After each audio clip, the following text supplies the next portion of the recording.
Aguafiltro patrocina este espacio.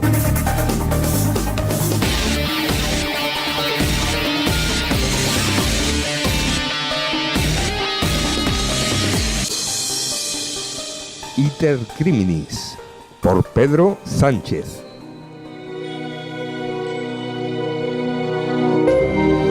Bueno, ha llegado el momento en que nuestro criminólogo Pedro Sánchez trae su espacio Iter Criminis con otro nuevo caso que nos llena a todos de incertidumbre y de ganas de escucharte, Pedro, como todos los lunes. Bienvenido a este programa El vuelo del pingüino, que con esta sesión nos haces grandes. Muy buenas tardes y muchas gracias, compañeros. Le quiero mandar un fuerte abrazo a Miguel. Espero que esté bien, que la semana esta le haya servido para descansar y para coger fuerza. Así que, Miguel, un fuerte abrazo. Por otro lado, Pepe, ¿recuerdas que dejamos un fleco del lunes pasado? Que si era el padre, que si era el hijo. Sí. Del señor que fundó la Legión. Sí. Muy bien. Llevaba usted razón, solo tenía que haber movido un poco la historia.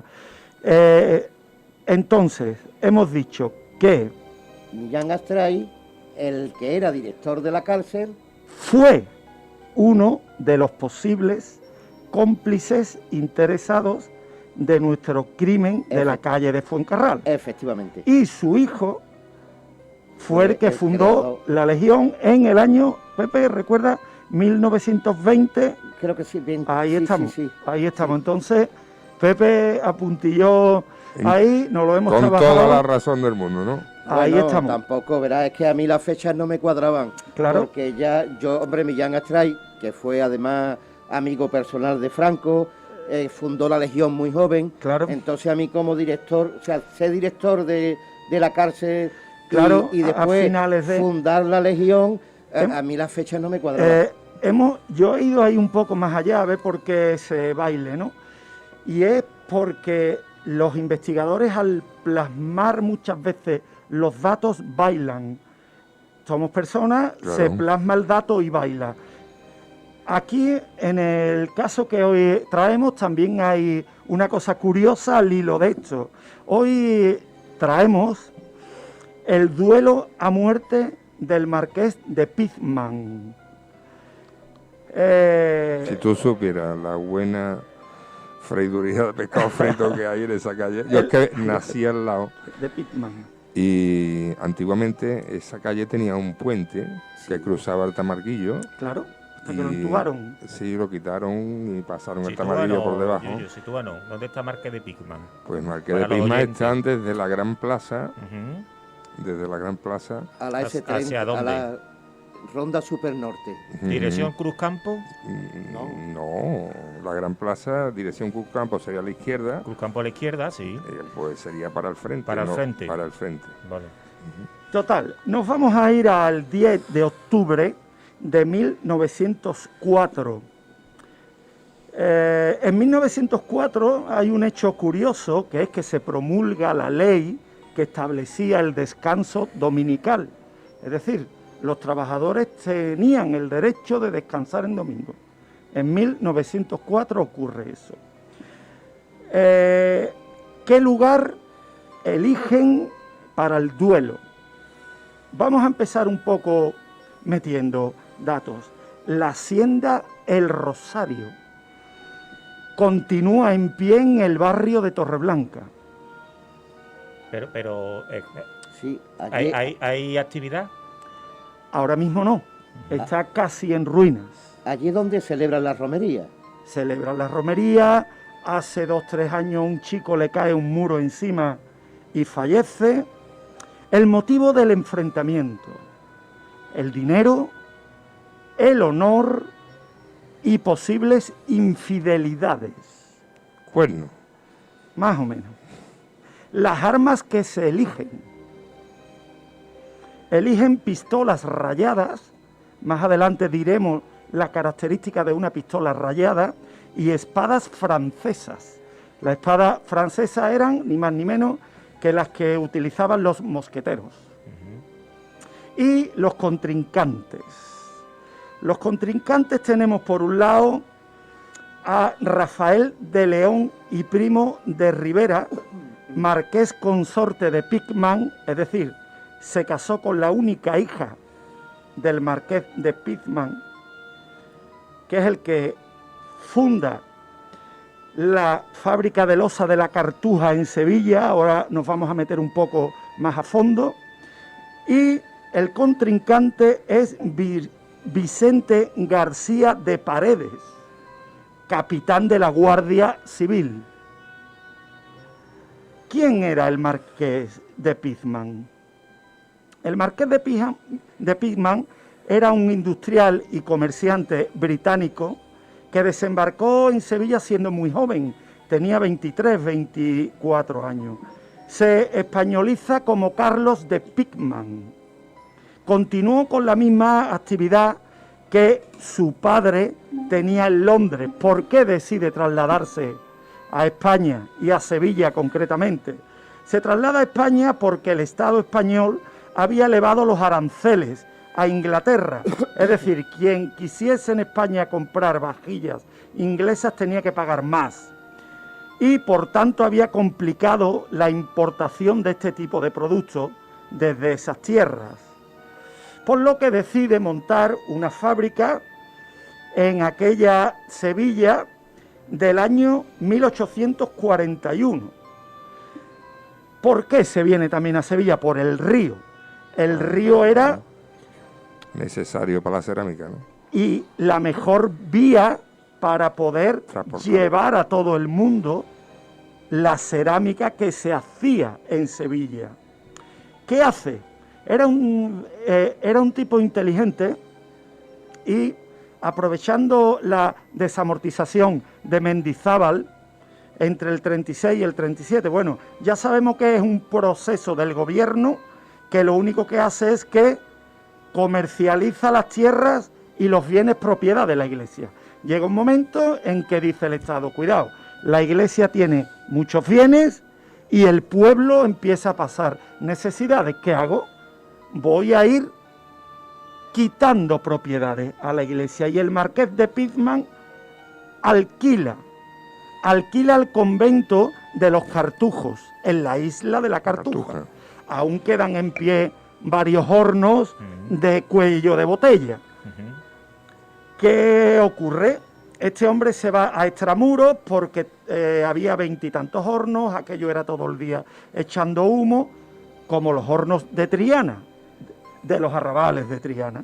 Muy bien, este hombre comercializa por toda Europa la cerámica sevillana, conocida popularmente como la Cartuja de Sevilla, la cual ha mantenido su actividad hasta hace un par de años, 3. Fue tal el éxito que por supuesto se hace multimillonario, pero no solo queda ahí. El éxito comercial y artístico llega a oídos del rey. ¿Qué hace el rey? Amadeo I de Saboya, que decide crear un marquesado, el marquesado de Picman, y le da el título de marqués de Picman. Recordemos que era un joven que llega desde Inglaterra. Hay otros historiadores que dicen que previamente pasa un tiempo con su hermano en Cádiz, pero en Cádiz no ven ellos la vía de negocio que ven en Sevilla. Muy bien, ya tiene un título nobiliario, el marquesado de Picman. Este señor solo tiene una hija, Enriqueta. Vamos a parar ahí un momentito, porque tenemos 1 minuto y medio de patrocinadores. Necesario. Y ahora seguimos. ¿Quién nos tiene el alma en vilo, Sí, Pedro?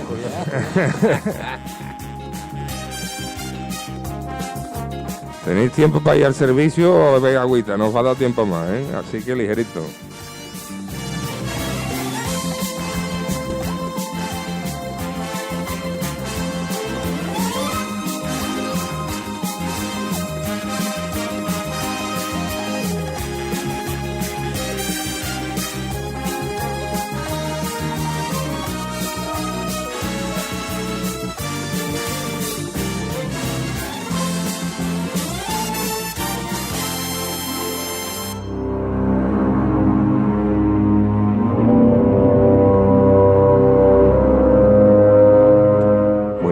Seguimos con Iter Criminis y nuestro criminólogo Pedro Sánchez. Nos quedamos en que Enriqueta es única hija que hereda no solo la fortuna, hereda la fortuna, el patrimonio y el marquesado.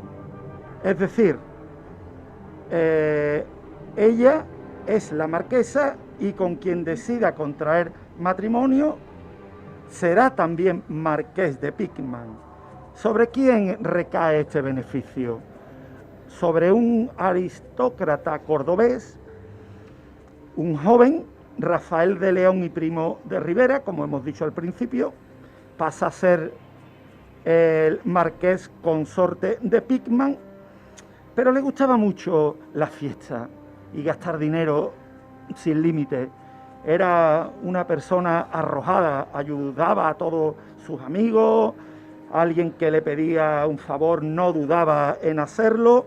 Ello le lleva a conocer mucha gente de la noche, mucha gente de la farándula nocturna de Sevilla, aquella venta de Antequera, los tablaos, y tiene un bache económico, a pesar de la gran fortuna que había heredado su esposa, tiene un bache económico y decide pedir un préstamo económico a un capitán de la Guardia Civil, como hemos dicho, con el que se va de fiesta, Un amiguete, ¿no? amiguetes, y Vicente García de Paredes decide prestarle lo que le hacía falta, entre otras cosas, porque era marqués de Pickman y se presuponía la solvencia, que le iba a devolver el préstamo. ¿Qué ocurre? El prestamista también era un poco de lengua floja, atrevido y fanfarrón. Al poco de prestarle el dinero al consorte del marquesado de Pickman, el prestamista comentó por ahí que se cobraría la deuda manteniendo relaciones sexuales con la señora marquesa. Sevilla, una ciudad pequeña, le llega enseguida. Es más, en el Museo Arqueológico Nacional hay una carta, una nota manuscrita anónima que, según los historiadores, tuvo mala intención, donde señalaba que por el dinero prestado el aristócrata hacía la vista gorda ante el capitán, a sabiendas que le hacía el amor a su esposa. Esto desata las iras del consorte y va a buscarlo. Decide ir a buscar al capitán, a Vicente García, y además decide ir a buscarlo a un sitio público. En la calle Amor de Dios, donde está el cine actualmente, se ubicaba el Gran Teatro Cervantes.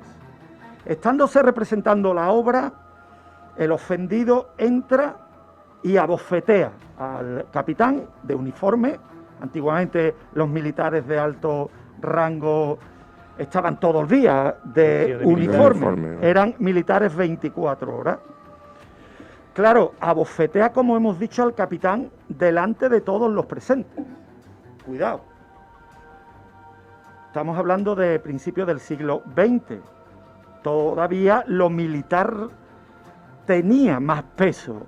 Y inmediatamente el capitán se busca a sus padrinos para batirse en duelo en defensa del honor roto debido al abofeteamiento que sufre en público.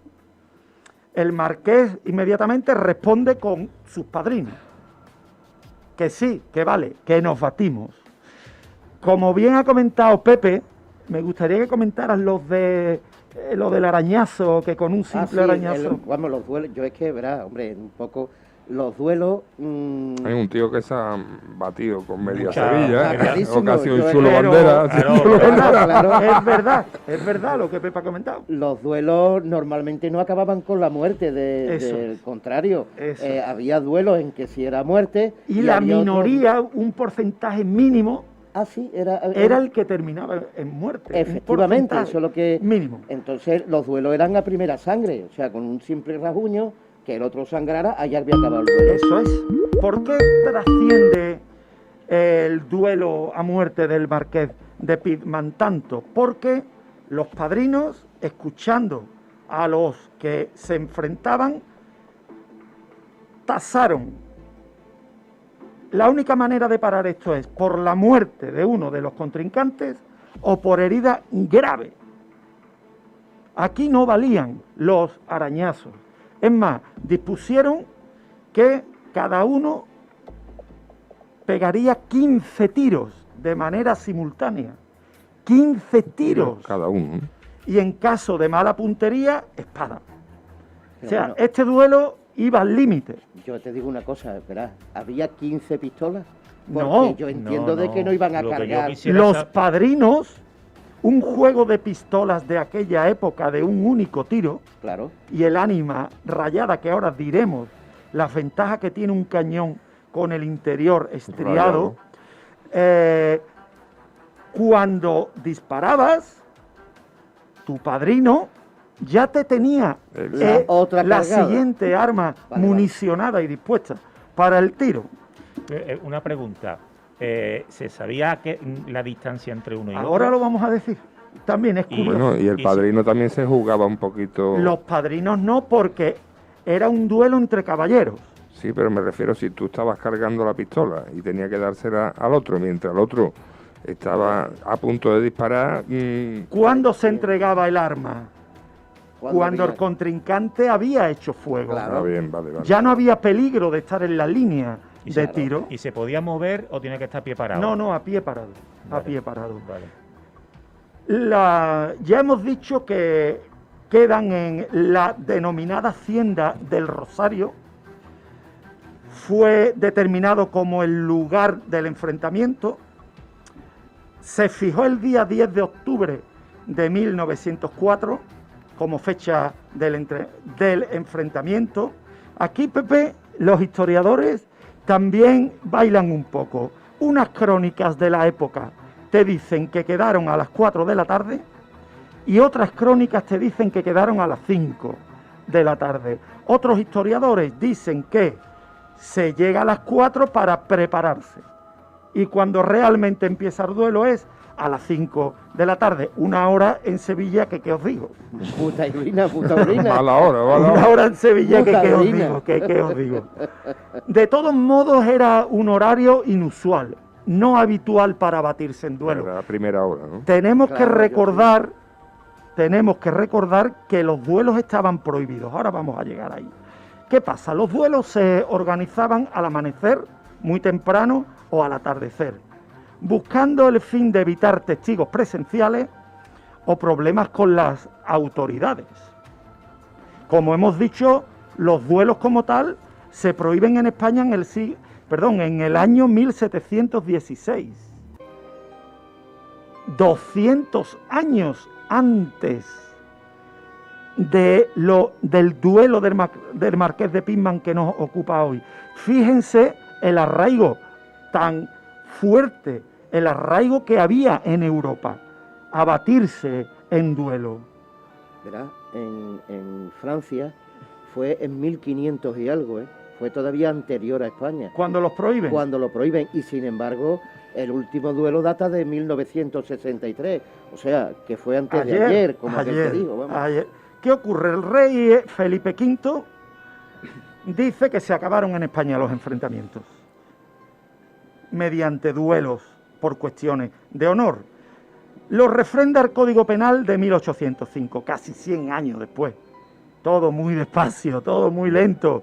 Tensiones, por un lado las tensiones del gobierno, por otro lado las tensiones de la calle. Siempre España ha sido un país tenso. La Iglesia Católica y la propia ley castigaban severamente con pena de prisión el que matase a otra persona. En duelo estaba tasado en el Código Penal que ibas a prisión. Me gusta poner un ejemplo porque nos va a servir para el final, que es que la Iglesia en su código en su derecho canónico, te dice que las víctimas de los duelos no serán enterrados en Camposanto. Es decir, serás enterrado en la parte del cementerio para disidentes, fuese quien fuese. Recordemos que en el cementerio de San Fernando de Sevilla, el marquesado de Picman tiene un mausoleo, etcétera, etcétera. Bueno, ¿quién era? Vamos a meter una cuñita aquí, ¿no? Hemos dicho que el arraigo era tan sumamente importante que la Iglesia tuvo que imponerse cuando la Iglesia era un bastión fuerte por aquellos entonces. La Hacienda del Rosario. La Hacienda del Rosario está situada en el barrio sevillano de Torreblanca. El barrio sevillano de Torreblanca hace 110 años no era... Estaba como Carmona de lejos. Lo que conocemos ahora. Era, bueno, como bien dice Yuyu, estaba perdido en medio del campo. ¿Qué ocurre? La hacienda está construida sobre un antiguo yacimiento romano. O sea, aquello era un sitio que ya los romanos lo detectan como adecuado. Continúa aún en pie, como hemos dicho, en muy malas condiciones y fue el último escenario del último duelo a muerte del que se tiene constancia en la ciudad de Sevilla. Era tan importante la Hacienda del Rosario que su portada barroca era comparable a la del Museo de Bellas Artes de Sevilla. Estamos hablando de un sitio de boato, de importancia. De categoría. Los contrincantes habían elegido un sitio de peso conocido para enfrentarse. Las armas. Esta parte es muy interesante. ¿Por qué eligen ese tipo de armas? Eligen pistolas rayadas. Rayadas es el cañón, ¿no? De un único disparo y espadas francesas en caso de mala puntería. Cada contrincante se llega al acuerdo que dispone de 15 disparos. Ponerte enfrente de una persona a 20 o 30 metros para que te disparen 15 veces nos da un detalle del cariz serio que tuvo este enfrentamiento. Bueno, la distancia también era 15 pasos, ¿no? Ah, O sea, que todavía era más cerca. O sea, 15 que ahí... pasos por cada uno. Partían poniéndose de espalda, llegaremos a esa parte. ¿Qué ocurre? El combate solo podía parar en caso de muerte o de herida grave. Es decir, un arañazo con sangre no paraba el combate. Tenía que haber una herida grave o el fallecimiento de uno de los contrincantes. La característica principal de un arma rayada, de una pistola rayada, se encuentra en el interior del cañón. El mismo se le hacen, el armero que la construye, el modelo, unas estrías o pequeños surcos helicoidales en el interior. ¿Qué pasa con esto? Hacen que al disparar el proyectil, la bala, tome un movimiento de rotación que equilibra el mismo. Lo equilibra cuando sale por la punta del cañón, va haciendo un movimiento de giro que hace que tenga más puntería, que sea más preciso. ¿Y le da velocidad? Y le da velocidad. Pero sobre todo lo que se busca es la precisión. Y se lo da el interior rayado del cañón. De ahí que en criminología sea tan importante encontrar el proyectil. Porque cada pistola, tiene su cada marca. arma, Deja su marca, ¿no? cada arma deja su sello. Del mismo modo, como hemos comentado antes, en caso de que se fallasen 30 disparos, No, son 15 y 15. tenían preparadas las conocidas espadas francesas, que responden al modelo utilizado que todos Florete. conocemos de los mosqueteros. El desarrollo del duelo. ¿Qué ocurre cuando llegan allí estas personas? Imagínense ustedes, la noche anterior, cuando te toca irte a la cama, ¿quién concilia el sueño? A sabiendas que mañana a las 4 de la tarde o las 5 puedes perder la vida. Claro. Muy bien, ambos contrincantes, asistidos por sus padrinos, los padrinos le preparaban las armas después de cada disparo, se ponen espalda con espalda. Todavía octubre, el 10 de octubre a las 4 o 5 de la tarde hay luz suficiente y comienzan a caminar, uno en dirección sur, otro en dirección norte. Una vez que cada uno ha contado sus 15 pasos, el primero que efectúa el disparo, que levanta el arma, apunta y dispara, fue el capitán, errando el mismo, lo falla. Seguidamente, el marqués hizo lo mismo con idéntico resultado, falla el disparo.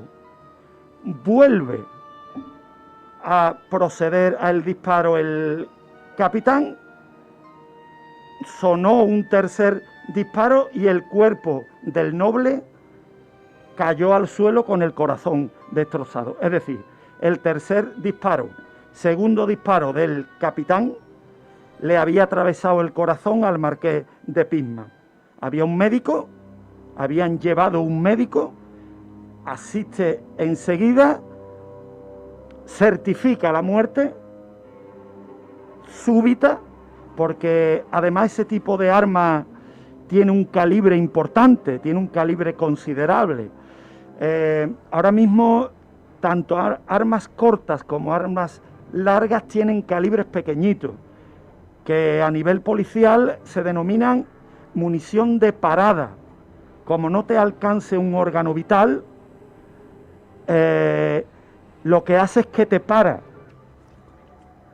Pero el calibre que se utilizaba en los duelos era el que te entraba en el cuerpo y te destrozaba. Cae al suelo, es asistido... Perdón, ¿en esa época las balas eran como las de hoy en día? No, eran bolitas? Era una bola de acero o de plomo. No era como hoy en día. Se llama al juzgado de guardia y la muerte violenta de Rafael de León y Primo de Rivera, conmocionó a Sevilla. Era tan conocido que conmocionó.